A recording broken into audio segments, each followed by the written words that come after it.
നമസ്കാരം. ഞാൻ ഇന്നലെ ഒരു ഉച്ചക്ക് ഞാനൊരു വാഹനത്തിൽ മലപ്പുറം കോട്ടക്കൽ കൂടി വരിക, ആ ആയുർവേദ ആശുപത്രിൻ്റെയൊക്കെ അതിലുള്ള വഴി. അപ്പോൾ ഒരു ബൈക്ക് എൻ്റെ മുന്നിൽ പോകുന്നുണ്ട്. ആ മറ്റേ പൊന്തിയ പോലത്തെ ബൈക്കില്ലേ, ഈ ചെറുത്ത പിള്ളേരൊക്കെ പോകണം. എൻ്റെ ബാക്കിൽ ഒരുത്തിയിരിക്കുന്നുണ്ട്. ഇവൾ മുട്ടിന് മുകളിൽ ഇറക്കമുള്ളൊരു ഉടുപ്പായിട്ടേക്കണം. അത്ര ഉയരത്തിൽ ഇവിടെ ഇരിക്കണം. ബൈക്ക് സ്പീഡിലാണ്. കാറ്റങ്ങനെ അടിച്ചിട്ട് ഉള്ളത്തോടെ മുക്കാ ഭാഗവും കാണാൻ നല്ല വെളുത്തത്തോടെ. ആൾക്കാർ വീണ് എങ്ങിട്ടാന്ന് നോക്കണേ. ഞാനും നോക്കി. ഇവിടെ ഒരു കാണാ വസ്തുവാണിത്. പക്ഷെ വേറൊരു സ്ഥലത്താണെങ്കിൽ അത് നോക്കൂല. കാരണം ഞാൻ കഴിഞ്ഞ കൊല്ലമാണ് തോന്നുന്നത് ചെന്നൈ താമ്പരത്ത് എയർഫോഴ്സ് സ്റ്റേഷൻ്റെ മുന്നിൽ ഒരു ചെറിയ കടയിലിരിക്കുകയാണ്. ചായ, സിഗരറ്റ്, കൂൾ ഡ്രിങ്ക്സ്, അങ്ങനത്തെ കട, ചെറിയ കടികളൊക്കെ ഉണ്ട്. അപ്പോൾ എൻ്റെ ഒരു ഫ്രണ്ട് അതിൻ്റെ ഉള്ളിൽ നിന്ന് വരാനുണ്ട് എയർഫോഴ്സ് സ്റ്റേഷനിൽ. അപ്പോൾ ഞാൻ വെയിറ്റ് ചെയ്യാം. അപ്പോൾ ഉണ്ട് 2 പെൺകുട്ടികൾ, നല്ല തടിയും പൊക്കമൊക്കെ ഉള്ള, ഓവർ തടിയൊന്നുമല്ല, ചെറിയ 2 ട്രൗസർ അവരിട്ടാണ്, കാലുമ്പോൾ പറ്റി പിടിച്ചിരിക്കണം. ബിർമൂട പോലത്തെ ഒന്നല്ല, അതിമനോഹരമായിട്ടുള്ള തുടകൾ, ടീഷർട്ടും, രണ്ടും ഒന്നിനൊന്ന് മെച്ചം. ഞാൻ മാത്രം അങ്ങോട്ട് നോക്കണമല്ലോ, അവിടെ ഇരിക്കണ ലോക്കൽ ആൾക്കാർ കൂടി മൈൻഡ് ചെയ്യണില്ല. അതാണ് ഞാൻ പറഞ്ഞത് കേരളത്തിലെ അവിടുത്തെ മാറ്റം. അതിൽ ഇവർ അവിടുന്ന് വാങ്ങണം എന്താ, ഒരുത്തി സ്പ്രൈറ്റോ അങ്ങനത്തെ എന്തോ വാങ്ങി, മറ്റവർക്ക് സോഡയും ലെമണും. എനിക്ക് മനസ്സിലായി അവർ വെള്ളം അടിക്കാൻ പോവുകയാണ്. ഈ ലെമണും ഇത് വാങ്ങിയത് വോഡ്ക കഴിക്കാനാണ്, മറ്റേ ഹോട്ട്. അതിൻ്റെ ഇടയ്ക്ക് ഉള്ളിൽ ലൈറ്റ്സ് ഒരു പാക്കറ്റ് വാങ്ങി, സിഗരറ്റ്. പബ്ലിക്കായിട്ട് നമ്മുടെ ഇവിടെയൊക്കെയാണ് അത് മേടിച്ച് 2 പെണ്ണുകൾ ട്രൗസറിട്ട് പോകണ ഒരു ജാഥ പുറകെ ഉണ്ടാവും. അവർ വെള്ളം അടിക്കാൻ പോകുന്നു, വീഡിയോ പിടിക്കും. കേരളത്തിൻ്റെ സംസ്കാരം നശിപ്പിച്ച് തേങ്ങയാണ് അണ്ടിയാണ് പറഞ്ഞിട്ട് കുറേ ആൾക്കാർ കരയും. ഇതും ഇന്ത്യപ്പെട്ട സ്ഥലം തന്നെ, ഹൈദരാബാദ് ആയാലും ചെന്നൈ ആയാലും. അപ്പോൾ ഞാൻ ഒരു എസ്റ്റേറ്റ് ബിസിനസ്സിൻ്റെ ഒരു ഭാഗമായിട്ട് മുണ്ടൂരുള്ളൊരു കോടീശ്വരനെ കാണാൻ പോയി. ഞാൻ ചെല്ലണത് ഒരു ഉച്ച കഴിഞ്ഞിട്ടാണ്. അപ്പോൾ അവരെല്ലാം പറഞ്ഞ് ഉറപ്പിച്ചാണ്, അവരുടെ അടുത്ത് നിന്നൊരു സൈൻ വാങ്ങിയിട്ട് പോരണം. ഞാൻ ഫോണിലൂടെ അവരോട് സംസാരിച്ചിട്ടുണ്ട് കുറേ. അങ്ങനെ ഞാൻ പോയതാണ്. ഞാൻ ഒറ്റക്കാണ് അവിടെ പോയത്. അപ്പോൾ അവിടെ സെർവൻസും അവിടുത്തെ ഡ്രൈവറും ഉള്ളൂ. അപ്പോൾ ഇവരെന്നോട് കയറി ഇരിക്കാൻ പറഞ്ഞ് ഞാൻ വർത്താനൊക്കെ പറയുമ്പോൾ ഇവരെ കണ്ണിലേക്ക് നോക്കണേ. ഈ കണ്ണിൽ നോക്കിയാലേ ഈ കാമം കൂടുതലുള്ള പെണ്ണുങ്ങൾക്ക്, ഞാൻ നോക്കിയാലേ, മറ്റുള്ളവർ നോക്കിയാൽ അങ്ങനെയെന്ന് അറിയില്ല, അവർ പിടിക്കപ്പെട്ടെന്നുള്ളൊരു, അല്ലെങ്കിൽ അവരെ ഞാൻ മനസ്സിലാക്കി എന്നുള്ളൊരു ഭാവമാണ് പിന്നെ അവർക്ക് വരിക. പിന്നെ അവിടെ ഫോർമാലിറ്റീസ് ഒന്നുമില്ല. ഇൻഡയറക്റ്റായിട്ടായാലും അവർ കാര്യത്തിലേക്ക് വരും. അപ്പോൾ ഈ സൈൻ ചെയ്യണ കാര്യത്തിന് വന്നതാണെന്നൊക്കെ അവർക്ക് അറിയാമല്ലോ. എന്നോട് അവിടെ ഇരിക്കാൻ പറഞ്ഞ് ഞങ്ങൾ കുറച്ച് നേരം അതുമായിട്ട് ബന്ധമില്ലാത്ത കാര്യങ്ങൾ പറഞ്ഞപ്പോഴാണ് ഞാൻ ഈ ഫേസ് റീഡിങ്ങും കണ്ണിൽ നോക്കി ഉള്ള എൻ്റെ ഹിപ്നോട്ടൈസേഷൻ നടത്തിയത്.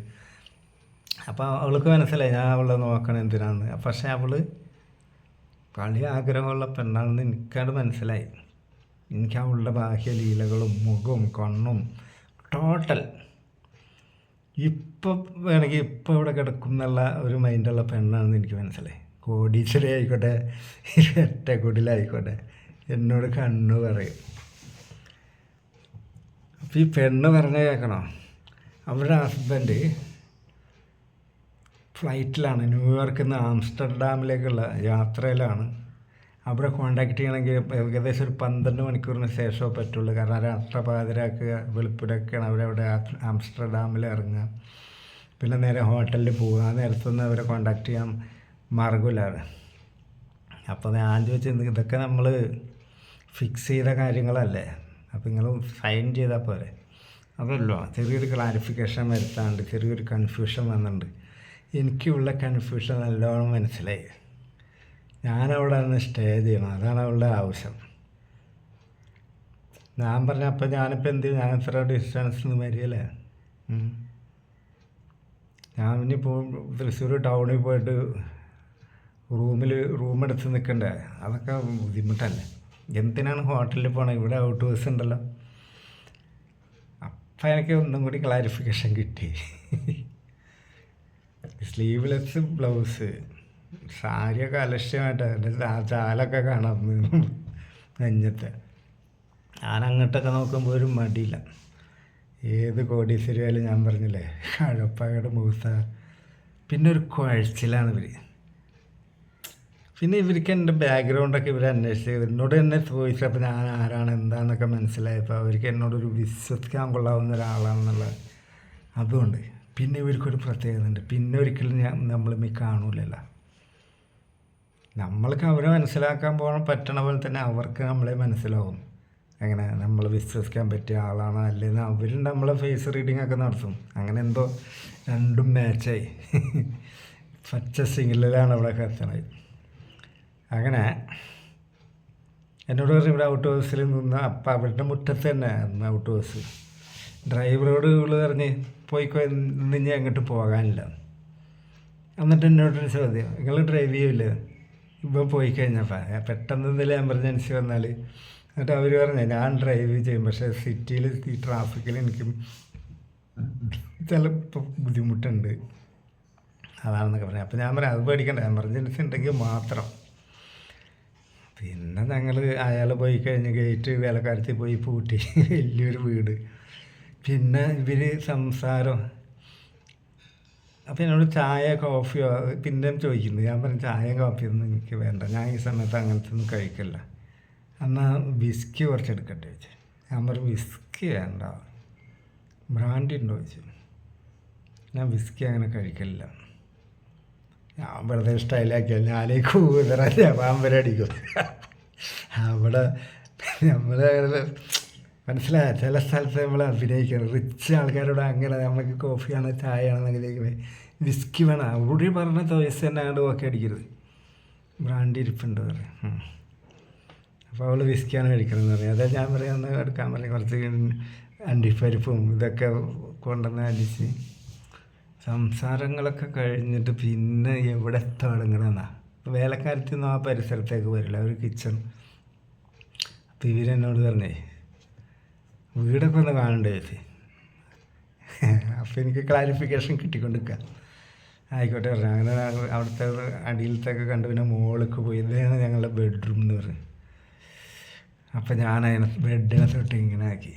എന്താ നിങ്ങൾ അങ്ങനെ കാണിക്കണേ? അപ്പോൾ ഞാൻ പറഞ്ഞു ഈ പുണ്യ ശരീരം ഈ ബെഡിലല്ലേ സകലത് അർപ്പിച്ച് കിടക്കണത്, അത് ഞാൻ ഭാവനയിൽ കണ്ടുപോയി പറയും. ഇത്ര നല്ല ഭംഗിയുള്ള ഈ പുണ്യ ശരീരം ഈ കട്ടിലല്ലേ എല്ലാം സമർപ്പിച്ച് കിടക്കണ പറഞ്ഞപ്പോയി ഈ പെണ്ണ് കോരി സരിച്ച്. അപ്പോൾ ഈ പെണ്ണെന്നോട് പറഞ്ഞു അവർക്ക് സമയക്കുറവാണ്, ടെൻഷനും കാര്യങ്ങളുമാണ്. പരിപാടി എടുക്കുമ്പോൾ അതായത് ഈ പണത്തിൻ്റെ ഇടപാട് കൂടുതൽ നടത്തുന്ന ആൾക്കാർക്ക് എപ്പോഴും ടെൻഷനാണ്. അപ്പോൾ അതുകൊണ്ട് ഇയാൾക്ക് ഇത് ഫിനിഷ് ചെയ്യാൻ കഴിയില്ല.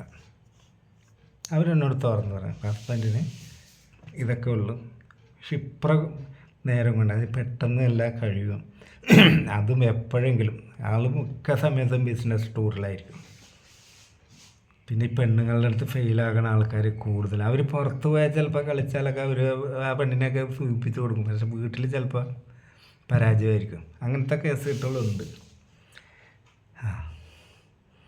അപ്പം ഞാൻ പറഞ്ഞേ ഇങ്ങനത്തെ കഥ. അപ്പം ഞാൻ പറഞ്ഞു എത്ര പണം ഉണ്ടായിട്ട് എന്താ കാര്യം? ഈ ബെഡ്റൂമിലെ ലൈഫ് ശരിയല്ലെങ്കിൽ പിന്നെ നമ്മുടെ ലൈഫ് പകുതി സ്പോയിലാണ് പറയും. അപ്പോൾ ഞാൻ ചോദിച്ചു പിന്നെ മറ്റിപ്പോൾ എങ്ങനെ പിന്നെ നിങ്ങളുടെ കാര്യങ്ങൾ മുന്നോട്ട് പോകണത്? അപ്പോഴാണ് അവർ പറഞ്ഞത് ഞാനങ്ങനെ ഒന്നും ശ്രമിച്ചിട്ടില്ല. പിന്നെ ഞാൻ ടോയ്സ് ഉപയോഗിക്കുന്നുണ്ടോ? അപ്പോൾ പറയാം ടോയ്സ് ഉണ്ട്, ഞാൻ ട്രൈ ചെയ്തിട്ടുണ്ട്, പക്ഷേ അതെനിക്ക് വലിയൊരു സാറ്റിസ്ഫൈഡ് അല്ല. ഞാൻ ചോദിച്ചു ഞാനൊന്ന് സഹായിച്ചാലോ? ഇനി നമ്മളൊന്നും ലൈഫിൽ ഒരിക്കലും കാണില്ല. നിങ്ങൾ സമ്മതിക്കുകയാണെങ്കിൽ ഈ രാത്രി ഞാൻ മനോഹരമായിട്ട് നിങ്ങൾക്ക് ഈ ബെഡ്റൂം ഇതാക്കി തരും പറഞ്ഞു. അപ്പോൾ അവർ ചിരിച്ച്. ഞാൻ പറഞ്ഞു നിങ്ങളെന്നെ ഇവിടെ നിർത്തേണ്ട ഉദ്ദേശം എല്ലാം ഇങ്ങനെ ഒത്തു വരണത് അത് ചിലപ്പോൾ യാദൃച്ഛികമായിരിക്കും, പക്ഷെ നമ്മൾ കണ്ടതും യാദൃച്ഛികം. പക്ഷെ വേറൊരു സത്യമുണ്ട് മാഡം. അപ്പോൾ എന്നോട് നിങ്ങൾ എന്നെ മാഡം എന്ന് വിളിക്കേണ്ടതാണ്. അപ്പോൾ ഞാൻ പറഞ്ഞു വേറൊരു സത്യമുണ്ട്, ചില ആണും പെണ്ണും ബന്ധപ്പെടാനൊരു വിധി ഉണ്ടെങ്കിൽ അത് ലോകത്തിൻ്റെ എവിടെ ഉള്ള ആളായാലും സ്ത്രീയും പുരുഷനായാലും അവർ ഒരുമിക്കും. ആ സമയത്ത് അത് നടക്കുകയും ചെയ്യും. എൻ്റെ വിശ്വാസം അതാണ്. കാരണം എനിക്ക് അങ്ങനത്തെ ഒരുപാട് അനുഭവങ്ങൾ ഉണ്ടായിട്ടുണ്ട് പറഞ്ഞു. ഞാൻ റഷ്യയിൽ എനിക്കുണ്ടായ അനുഭവം പറഞ്ഞു. ഒരിക്കലും ഞാൻ പ്രതീക്ഷിക്കാത്ത അനുഭവമാണ് എനിക്ക് റഷ്യയിൽ നിന്ന് ഉണ്ടായത്. അങ്ങനെയൊക്കെ പറഞ്ഞ് അതിനെ ഞാൻ വീഴ്ത്തി. ഇതിൻ്റെ ഡ്രസ്സൊക്കെ കഴിക്കുമ്പോൾ നല്ല വില പിടിപ്പുള്ള ബ്രേസിയർ, അത് 300, 400, 500 രൂപ ബ്രേസിയറിന് തന്നെ വില ഉണ്ട് അന്നത്തെ കാലത്ത്. ബ്ലൗസും സ്കേർട്ടും ഒക്കെ കഴിച്ചപ്പോൾ എൻ്റെ ഷഡ്ഡിയൊക്കെ ഉണ്ടല്ലോ ഫ്രില്ലൊക്കെ ഉള്ള നല്ല പിങ്ക് കളറിൽ നല്ല ഷേപ്പുള്ളൊരു സ്ത്രീ. പക്ഷെ തടി കുറച്ച് പുളിപ്പുള, കാരണം അതിന് 40 വയസ്സിൻ്റെ ഒക്കെ അടുത്തുണ്ട്. എന്ന് വെച്ചാൽ പറ്റതൊന്നുമല്ല, പുളുങ്ങാൻ തടിയൊന്നുമല്ല. അത് മേലൊന്നാണ്ട് മെതിച്ച് നേരം വെളുക്കോളം അവർ നേരം വെളുത്തപ്പോൾ ഭർത്താവിനെ കോണ്ടാക്ട് ചെയ്യണ്ട, ആരെയും കോണ്ടാക്ട് ചെയ്യണ്ട. ആ എഗ്രിമെൻ്റ് അവർ സൈൻ ചെയ്തു. കോണ്ടാക്ട് ചെയ്തെന്നവർ വരുത്തി ക്ലാരിഫിക്കേഷൻ. പോരാൻ നേരത്തെ ഒന്നും കൂടി കൊടുത്തിട്ട് ഞാൻ പോകുന്നത്. പിന്നെ ഞാൻ അവരെ കണ്ടിട്ടില്ല. അത്രയൊക്കെ ഉള്ളൂ മനുഷ്യൻ്റെ കാര്യം. മണ്ണായി പോണ മനുഷ്യനാണ്. നിയന്ത്രണങ്ങളൊക്കെ എടുത്ത് കളയണമെന്ന് എൻ്റെ അഭിപ്രായം. അത്രേ ഉള്ളൂ. അപ്പോൾ ആ ക്ലാരിഫിക്കേഷൻ കഴിഞ്ഞു. ഇനി അടുത്ത വീഡിയോ നാളെ ഈ നേരത്ത്. നമസ്കാരം.